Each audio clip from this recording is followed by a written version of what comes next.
Welcome back to Houston Newsmakers, and good morning to Amanda McMillian, who is finishing her first week on the job as president and CEO of United Way of Greater Houston. Thank you for joining us. How was that first week?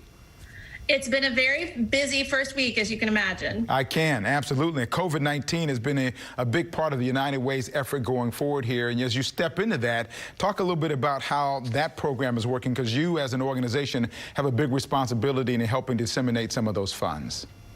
Yeah, absolutely. As you know, we've been partnering with the Greater Houston Community Foundation on the Greater Houston COVID-19 Recovery Fund. It's been terrific. We've been able to raise $13.6 million so far and already dispersed $2.3 million of those dollars back out to the community and really trying to address basic needs. What we're seeing through our 211 Texas United Way helpline, which not everyone realizes the United Way operates, we're seeing, certainly at the beginning of the month, dire needs for rent assistance, utilities assistance, and basic food needs.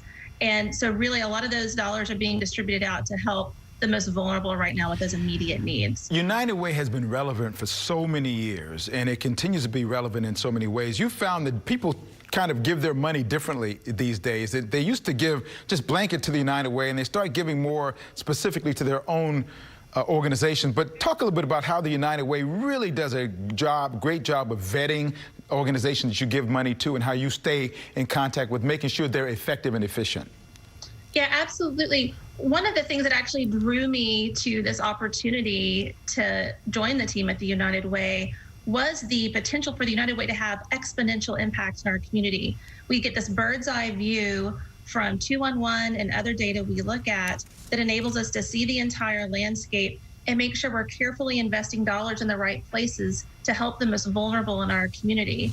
And you're exactly right. We go through a very careful stewardship process to vet our partner agencies, work very closely with them, and make sure we're stewarding those dollars along the way, and make sure we're maximizing the impact of those dollars where they're needed most. When you apply for the job, COVID-19 was not around. Now that you have it, it's a bigger opportunity, but also a bigger challenge. How do you look at that, and how optimistic are you that you're going to be able to grow this organization through this?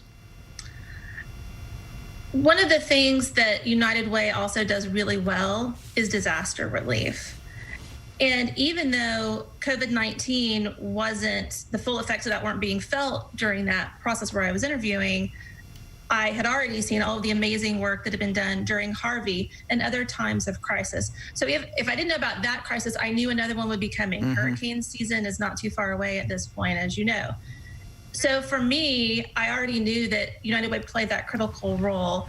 And to be in a community like Houston, the greater Houston area is so generous and inspires me every day with how we come together to help others in our time of need. What I would urge everyone to remember is that this is a long game. We absolutely have urgent basic needs right now, but we also have a responsibility as we try to lift everyone in our community up, that it's not just about basic needs. It's about helping families plan for more long-term stability down the road. Right. And that's a lot of the work that the United Way does also. Well, I look forward to seeing you do great things. Amanda, thank you for being with us this morning. Congratulations on what you've done so far and in the years ahead. Thank you so much. Thank you so much, Kimbrell.